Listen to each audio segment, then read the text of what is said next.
दोबारा सत्ता में आई है तो सिर्फ बुलडोजर से अपना कार्यकाल पूरा करना चाहती है।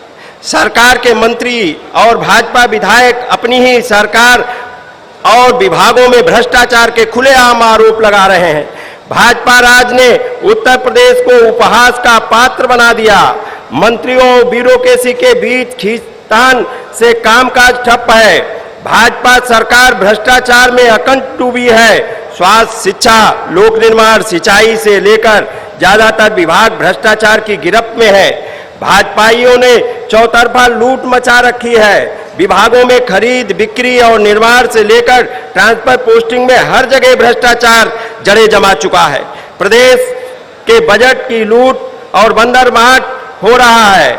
इस लूट में ऊपर से नीचे तक सब शामिल है। बुंदेलखंड एक्सप्रेसवे का भ्रष्टाचार सबके सामने है, जो उद्घाटन होने के अगले ही कुछ दिनों में जगह जगह टूट गया और बह गया।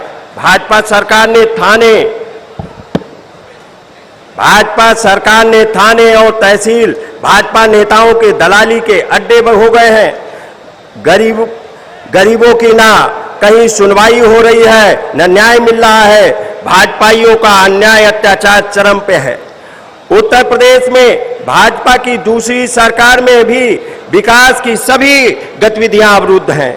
भाजपा राज में जनता को गुमराह करने के लिए मंत्री तो बदल गए, लेकिन ना सड़कों के गड्ढे भरे गए और ना बिजली संकट से राहत मिला। गांव कस्बों में मुश्किल से 6-8 घंटे बिजली आती है। महानगरों तक में अघोषित कटौती होती रहती है। भाजपा सरकार ने अपने कार्यकाल में एक भी यूनिट अतिरिक्त बिजली का उत्पादन नहीं किया। विद्युत उत्पादन के जो संयंत्र समाजवादी सरकार में लगे थे, उससे आगे भाजपा सरकार में एक भी पावर प्लांट नहीं स्थापित हुआ।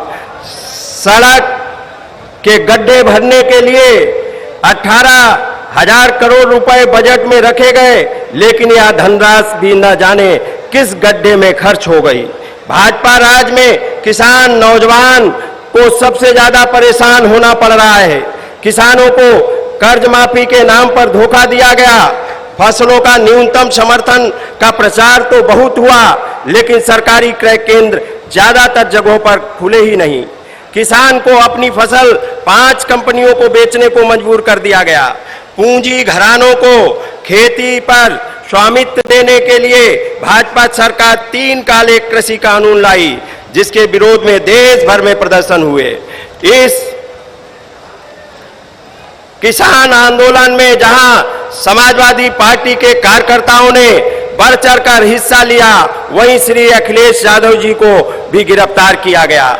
इस आंदोलन में 700 से ज्यादा किसानों की मौत हो गई। गन्ना किसानों का 4,000 करोड़ रुपए बकाया का भुगतान अभी तक नहीं हुआ। खेती पर लागत बढ़ने, महंगाई और कर्ज से बदहाल किसान आत्महत्या करने को मजबूर हैं। भाजपा राज में सर्वाधिक पीड़ित प्रदेश का किसान है, उसे हर तरह से छला जा रहा है। बाढ़ और सूखा से वह संकट में है और पर सरकार केवल जुमलेबाजी से ही समस्याओं का समाधान कर देने की नौटंकी कर रही है। आज आधे से ज्यादा उत्तर प्रदेश में सूखे की चपेट में है। खरीफ फसल बुरी तरह प्रभावित है। बड़ी तादाद में बुवाई और रोपाई नहीं हो पाई। सूखा संकट से किसान उबरता उससे पहले ही नदियों का जलस्तर बढ़ने से बाढ़ की विभीषिका का सामना करना पड़ रहा है। बाढ़ और सूखा को अब प्राकृतिक आपदा कहकर भाजपा सरकार अपना बचाव नहीं कर सकती।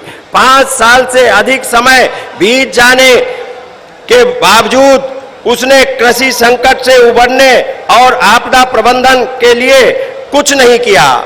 जब संकट गहराया तो समय रहते व्यापक इंतजाम करने के बजाय